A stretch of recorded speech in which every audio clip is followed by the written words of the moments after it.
2 MDF, but at the same time, you still know that you have 6 more games to work with, so it's not the end of the world by any means, just in case day 1 was a little bit more of a bust. That's right, and there are teams now getting close to those back-to-backs on land. Talk about Peter Bottom Boyo. Let's see it from last game.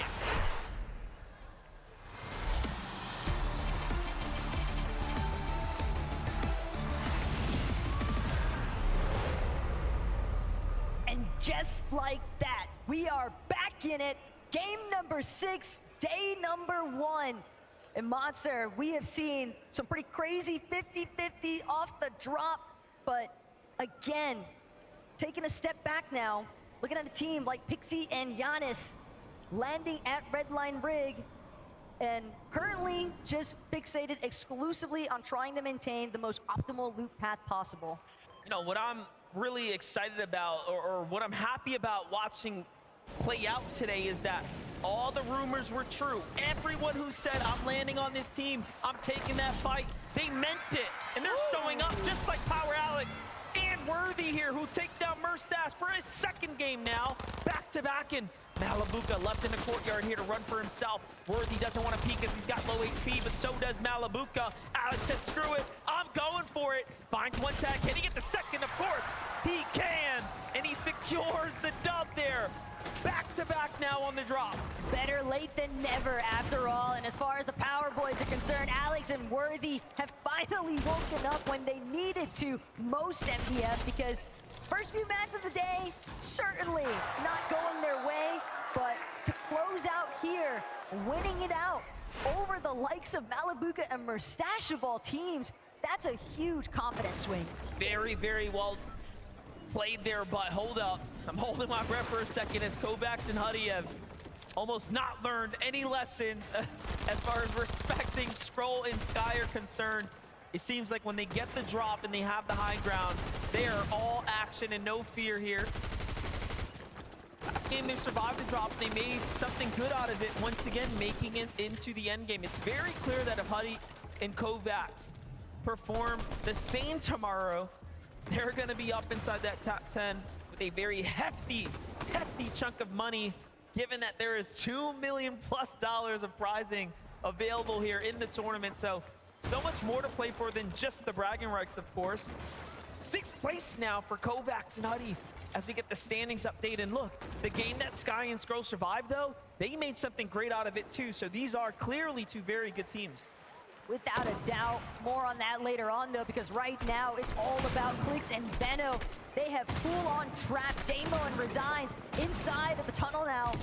Here next to Sandy steps, Resigns trying to do it again, but Benno is relentless with the pressure. Clicks, on the other hand, eats way too much damage.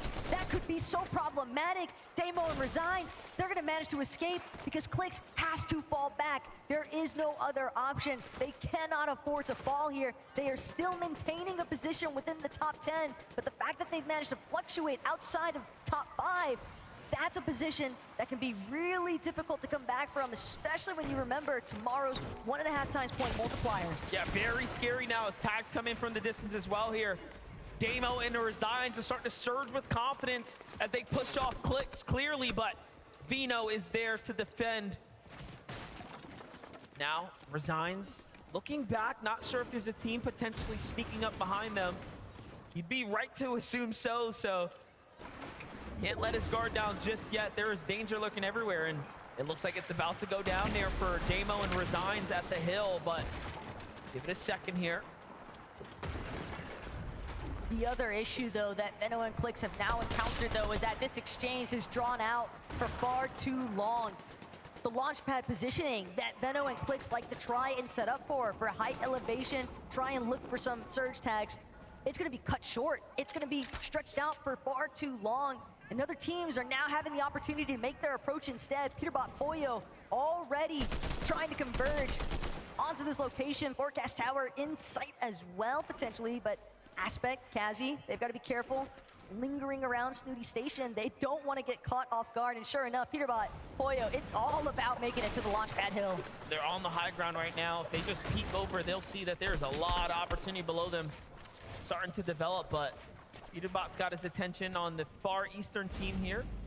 glances over in Vino's direction, takes some tags, doesn't quite find them just yet. It's Giras and Sherry, though, who's building up the high base here. There are roughly 6 teams in this area, all with sight lines on Vino and Clicks. And it comes as no surprise considering that it's the forecast tower that everybody was hoping to potentially get their paws on, but instead, we'll have to sit back and wait to see what happens next here as Clicks, Veno, again, they were just prevented from getting optimal positioning to set up for the forecast tower and launchpad plays, and now they've lost that position entirely to the likes of Peterbot and Poyo, and they know it as well. So at this stage, the only option left is for Clicks and Veno to confirm these 2 eliminations now onto Damo and Resigns. Yeah, they're starting to push here pretty aggressively. Clicks doing much better job now as he's side by side his teammate Vino. The opponents, Damo on the run now. Built out to the side there. Click still curious to the fact that he owns some of the territory here. That's going to be a small victory for them in the time being. Keep in Up mind, and over they go.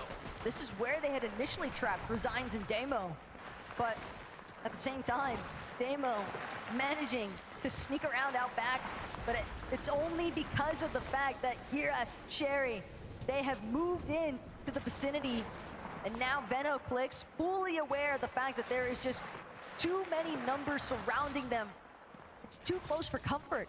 They've got to find another way to escape. And the other thing that could potentially be threatened at this point for Clicks and Veno is the vending machine. It's gonna be, I don't wanna say impossible for them to make their way to those resources, but at the same time, how do you break through all these duos already surrounding you? Yeah, and again, more points lost as well. It's not just, of course, the game starting to slow down for them. It's the points that they're not accruing because Giras and Sherry have effectively taken those eliminations now. Even Aspect and Kaz are just off in the distance there listening to what's happening. Jumping on over to other very familiar teams here. XX Ritual, Reet as well. Kind of inside the Doomstat, but you have Muzz here waiting, almost combed up.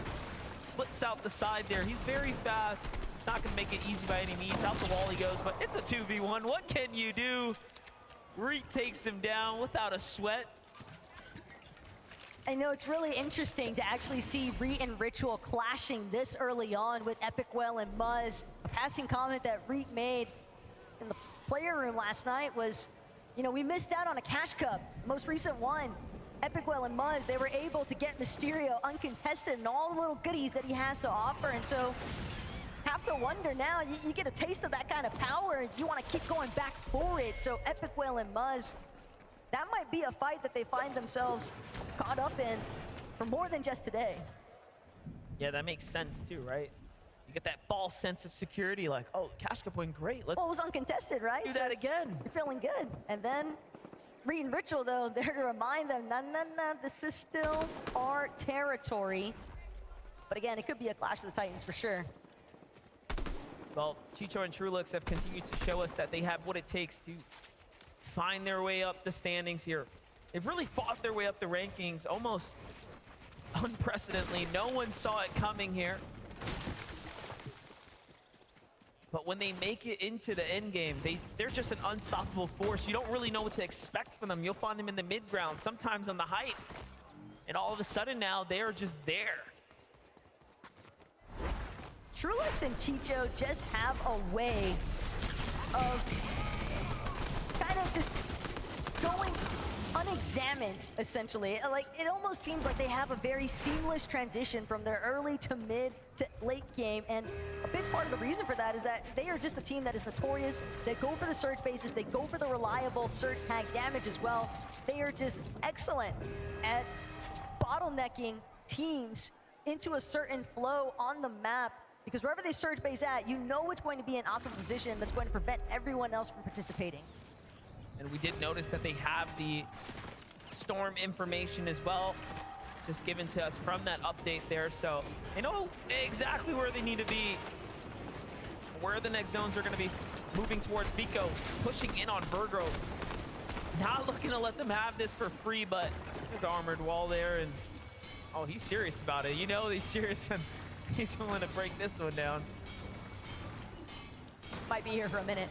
Depends. Imagine another one goes up right after the fact. And sure enough, just in case you thought they were done, Vico and Flixie, they're going to be pickaxing for a hot minute to get into this bunker. Virgo and Shadow know that they are functioning with limited time here. And every second just means one more opportunity for Shadow and Virgo to continue to strip the weapon bunker of all its valuable resources. But this is about to be an all-out brawl here for Vico and Flixie. Not looking good for Flixie. Shadow and Virgo were ready for the fight there. And another armored wall comes down. So those armored walls are instantaneously put at maximum HP. They clearly have 3 or 4x the health of a metal wall. So it's a good way to slow a team down, especially the second place one. But let your guard down, and now look. Team is flying in very, very fast here. We'll get their names shortly. Flixie and Vico is in a world of trouble here potentially now. I'd say even they're lucky that it seems as though Virgo and Shadow were just out of audio range to hear those shields getting cracked. Well, they gotta get past their own armored wall, yeah, right? That's true. It's a two-way street there. It is a two-way street for sure, but at the same time, I definitely respect the decision there from Vico and Flixie, because that fight back that we saw from Shadow and Virgo defending their position inside of the bunker, despite the fact that it was Vico and Flixie, they did not care in the slightest. And I love that out of Shadow and Virgo, because they're a team that's coming in here, and I think a lot of people don't necessarily have many expectations for them, but the confidence that they compose themselves with, even on socials, they are here to try and actually shock the world. Yeah, they really have matured as players, but look at this. Vico and Flixie now find Jerome and Zagu above them. You know, you take us back to the invitational window where Zagu really put up a performance and won over the hearts of the NA region and honestly the global fan base of Fortnite. Bring him here. He's got a lot of work to do coming into tomorrow alongside Jerome there, but the VODs will tell the story. The practice will show.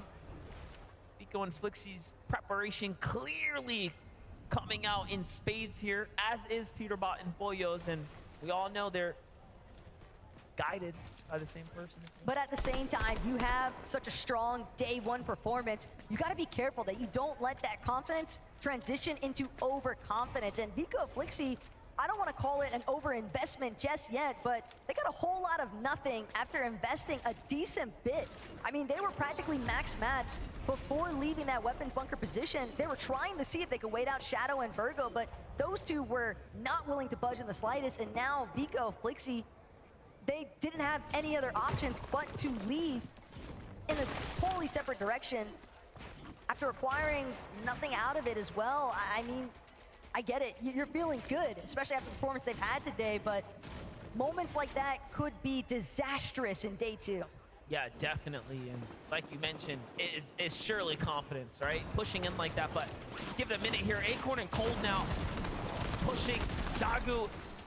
Or sorry, Rise and Yuma actually. Rise and Yuma, who started off so hot today, have just dropped their mid games for 3 games in a row now, and it is really weighing in on the standings. They're gonna have to hit the drawing board big time now, as they have went from second place all the way down to 14th now, and that just shows you how good of a couple of games they did have, given that they're still inside a very respectable position on the standings. So everyone who falls now, everyone you see getting dropped here, that's gonna be the end of their day ones. Poor Bolts, man. He's just trying to break through the armored walls that Kramsu and Clone keep throwing his way. And not only that, but he's got to make sure that he keeps tabs on the team that's also faced up on a hill behind him. Bolts, Bryce, they're not trying to get greedy by any means here. Pixie and Janice are definitely posing enough of a threat that they are trying to be tactical in the approach here. They just want the immediate fight up against Kramsu and Clone instead, but Kramsu, Clone, at least for the time being, they've got the health advantage. Flixie, though, finds himself below the surge. It's all making sense now as to why they realize they have to push a team. Going in Quansi at the railways. are going to be meeting the team that is the king of the railways at this point. And this is the second time now, right? Almost deja vu here. But this time, Flixie and Vico need the damage and the elims to go with it. Flixie gets shot first, Go puts up a great tag there. But the edit comes through and Vico is down at the bottom to catch him there. Fox running out though here. Can the Medkit come in time? Sure can. So Flixie and Vico have a moment here to breathe.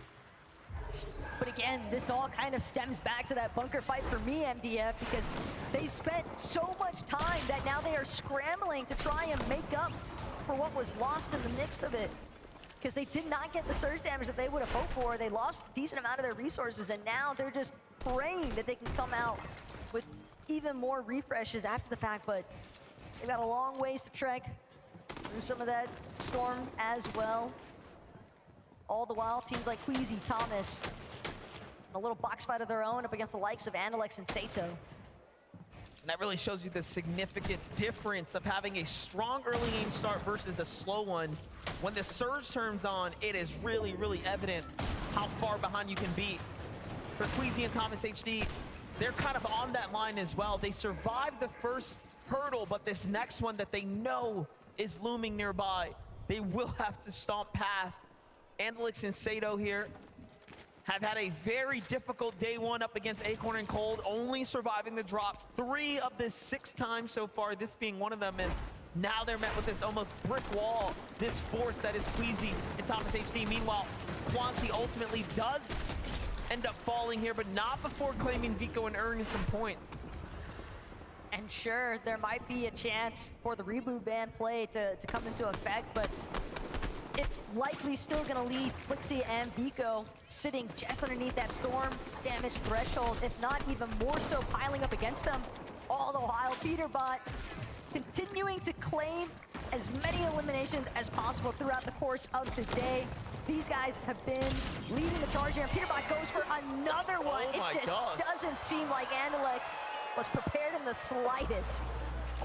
I can just hear the reaction through the headphones of what's going on here in the arena. Clearly the crowd is starting to rally with Peterbot now. Just take a look at that. And the first emote of the day as well. So confidence surging, right, that we've seen. Flixie trying to stock up as best he can in the Grand Rail Station, but a couple of med kits still might not be enough to deal with this 2-tick zone. He's doing everything he can to make his way across. Bolts in a similar situation, but in fact, it's actually Veno and Clix on the receiving end, and they're the ones under the most duress here.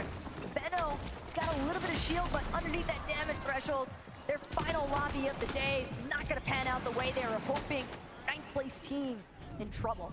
Kind of crazy. Clix and Vino fall. Bryce and Bolts jump up above them, and they were neck and neck on the leaderboards, on the standings. So a very, very critical set of eliminations for Bryce and Bolts, and now Vino and Clix are set back home, basically having to think about today and figuring out how to patch up their gameplay to close out in top 10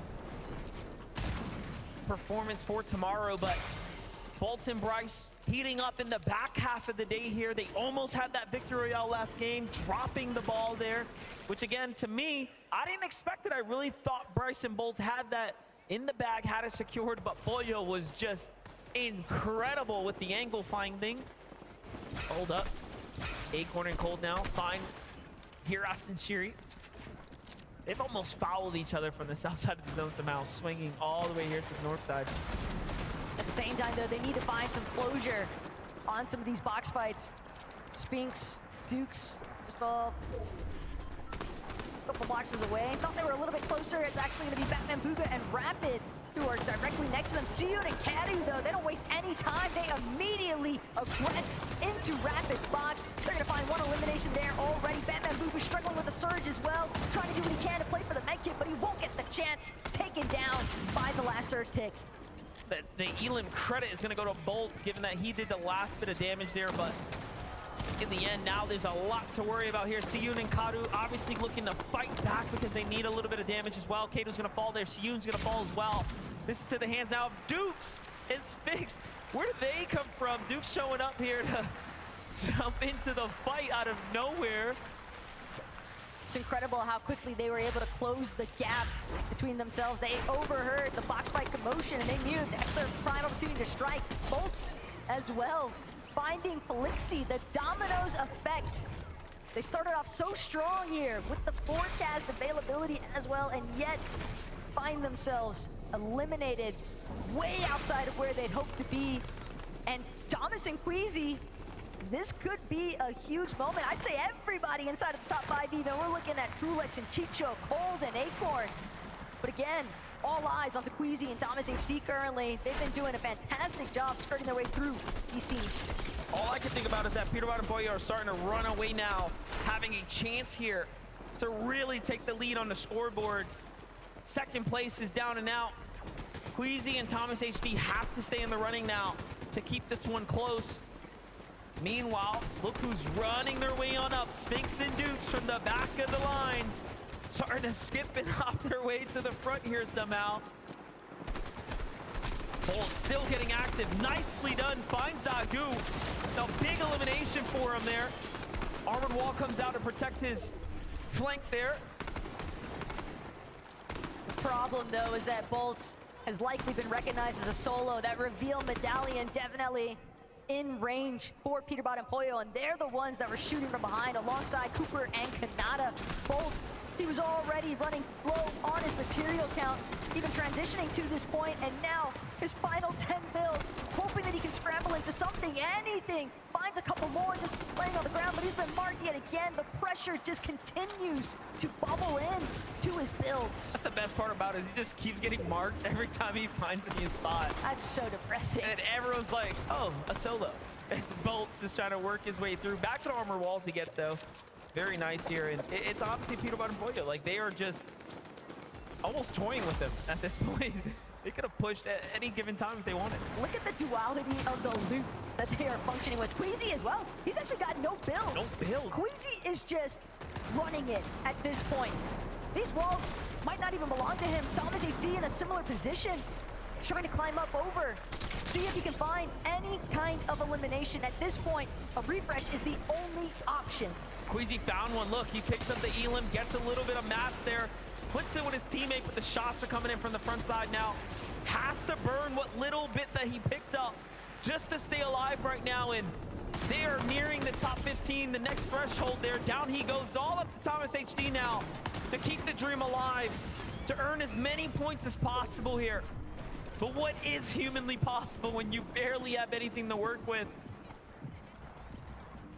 He can just break into the top 10. I think Queasy and Thomas HD be very happy with the closure on their day one performance. Even more so still though, Thomas HD, he keeps looking every direction, every second. It's so difficult to maintain this level of composure, but even as a solo, Thomas HD might be able to make some magic happen. Up above though, the scanner is still coming out for Peterbot and Pollo. They have all the information in the world. Top 15 now, 28 below. Down body there. Those could be maps, but no, he needs more than that. He needs to drop teams for placement at the very least, if nothing else. Wow. Honey falls there. That'll be full credits, I think, for him, but even if it's maps there, some builds too. Gets up on the second layer. Shots come in from everywhere. Gets a couple more placement points, and it's something. But now look at this, Kanata, Cooper in the end game, Trulex and Chicho once again here, alive and healthy. Even more importantly still, they're applying a little bit of pressure here onto Pollo and Peterbot. They are actually forced to just try and punch their way through the mid-ground. You can tell Pollo, Peterbot, they want to maybe take a jab at the height, but Azures and Rise currently in full control and continuing to ramp upwards. Couple of armored walls expended as well, just to ensure that it's not going to be easy for them to get chopped anytime soon. They've also got the Flowberry Fizz as that emergency exit plan, but Pollo, Peterbot across the way, spotting out Kanata and Cooper. The reveal medallion just doing so much as far as helping them to establish exactly which teams, which players they want to aggress. They are strategically choosing who to target, given that they have all the information that they need. Meanwhile, Geras and Shari are saying, oh, we have a chance to win if we can get out high ground. And they look up. Peterbot spots out Kanata inside the zone, gets a little bit of damage, figures the zone will do the rest. Now focus comes in on the low ground, and it's so smart for them to be down here. They're just earning so many points now that they are jumping towards the 400-point threshold here. Just in the eliminations alone, they've got 7 between the two of them. Geras as a solo, bound to be marked any second here if he hasn't been already. Pollo, not even gonna bother, instantly goes with the left side edit peek, gets all the credit onto that Geras elimination, and now just a raw 2 versus 2 up against the likes of Agers and Rise. Peterbot and Pollo went from second to first, and now, at minimal, a second place, but Pollo is always the first to kick off the fight, and he does it in spectacular fashion. Now Peterbot steps up to the plate. Agers is hurt. One edit, it's all it's gonna take here to put him down, but Armor Wall comes through to get his teammate the full reset here. He says, hey, let's not rush it. And then they jump down, focusing up to high ground here shortly. Give it a moment now. Peterbot and Pollo side by side here. Rise and Agers starting to fill it off. Pressure coming in from the low ground. They're running out of materials. Armor walls are done. They're depleted. Still decent amount of space for Peterbot and Pollo to work with.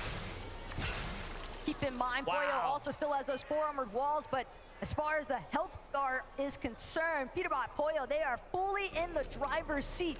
But that doesn't mean that Rise and Agers couldn't turn this one in their favor. They also need a massive game here to finish strong on the leaderboard. Definitely, this is gonna be a significant moment now. How do you close out day number 1? Second and first, very impactful differences here.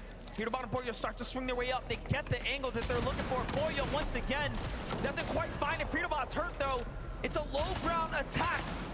Pollo by himself here, but the trade from Peterbot up top, he has done what he needed to. And Pollo takes down Agers and clutches out the win from the low ground with back-to-back dubs. Pollo said it himself. I don't need to worry when I've got Peterbot next to me, and Peterbot could say the same fashion as long as he's got his duo. Anyone can save the day and lane on him. Anytime now. Now? And they took this last game by force. One more time, back-to-back victory royales. Give it up for Peterbot and Pollo! Fellas, I seem to chat to you a lot on this day one of this competition, and I'm loving it because what we're seeing out there, doesn't matter if it's high ground, low ground, mid, you guys are in control. Pollo, walk us through the last part of that game there. I mean, it just seemed that, you know, even though you were on the low, you managed to control things perfectly. Yeah, I mean, it was like last game too. We waited for old builds, and then we went up. We were able to like crack them. Peter got a kill, and then the other one just 50-50 me. I was able to kill him. I mean, we celebrate. Well, there's people really screaming your name over that. Someone literally shouted Peter, the loudest thing I've ever heard in my life. And rightly so, by the way. Obviously, Pollo as well. Let's get the credit where it's due. A teammate like Pollo, what's it been like competing this year, in this competition? Give him his props. How great is this as a duo teammate? I mean, he's the best teammate possible. I mean, he gets eliminations. He's like a good like IGL when I need it. You know, like we're kind of like, we both make calls, and you know, like we're like the best team. We're looking ahead to tomorrow now. Today, I mean, you guys have cemented yourselves top of that leaderboard. It is looking mighty fine indeed. What do you do tonight? How do you guys kind of like regroup ahead of tomorrow? I mean, do you need to regroup at this point? Are you just going to play it exactly the same way? Pollo, how do things happen tonight? What happens tomorrow? There's always room for improvement. We're gonna look like games tonight and then see what we can do tomorrow. And Peterbot, you are steps away. Tomorrow, someone's going to lift that trophy. How do you think it's going to be, you guys? How close do you think you're going to come to it? That'll be us. It won't be close. I mean, we're ahead by a lot, and tomorrow we're gonna come out winning. Fort Worth, do you think Peterbot and Pollo could go all the way? Could they go all the way? I think they think that you could. Look, congratulations again. Fantastic way. One more time. Our Game 6 winners, Peterbot and Pollo! What a way to wrap things up here on the main stage today. Back-to-back dubs for the guys here. Who knows who will get that tomorrow? We'll have to find out. For now, though, back to Zeke and the gang. What a day one. Game 6. Peterbot, Pollo, win. What's that, Z? Is it? What's up? What are you writing? This is the global script right here. Don't you can see that? Oh, sorry. Actually, yeah. No one's supposed to know that's a thing. I didn't write that. Guys, what have we done? How did we let this happen? How have we allowed Pollo, Peterbot to get a second place, 2 victory royales on the day in the situations that they have been? This reminds me of Major 2 when we set a 1,000 record, right? It went absolutely crazy for them. They went off, and now they're looking to do the same thing, but not only in just NA. No. They're looking to show up every other region. You ask how we let this do it. No one can stop this from happening. This is what we've been talking about for the last year. Peterbot and Pollo have absolutely dominated. They have become the demons of North America. They have broken so many records this year, and they are here to finally put out all the doubt, to show everyone that we are the best. This isn't luck. This is ours, and we have deserved it. And yet again, they're playing the end game so well. You saw Pollo talking about it right there. Another very similar end game to what we saw last time. Going into this, Peterbot and Pollo were the team that held hype for the longest out of any duo this chapter. It seems like they've changed things up a little bit here. They're more than happy to play those low ground layers, finding those eliminations. And I said it to you, Kelly, I was like, how are they always getting this this medallion, this assault rifle? How are they getting it every single game? They're making the most of it in day number 1 as well. It's all about day 2 now, though. Are they going to be contested for it? Is someone going to throw a spanner in the works? I was waiting to see. Well, when you asked me, I was talking about Grim Gate, and when we saw Acorn and Cold, one of the best duos in the world, try and fight Peterbot and Pollo for that spot, and they lost and they left. Acorn and Cold, who is one of the best teams contested, left Peterbot and Pollo. No one is going to be fighting for this. We might see some things change for Major 2 or for day 2, because anything can happen in the FNCS day 2 competition, because it is that 1.5 times multiplier. But not just going for the coin, for the mythic weapon, not just going for the forecast towers, but also going for bunkers, going for the Rift Island time and time again, and sticking to the low ground so that they get those refreshes. They get all that loot, finding splashes. Zeke, I heard you losing your mind when they found those. I can't. Like, you know, that's the second time now. The game before, they run it and they find the armored walls, and that was a difference maker.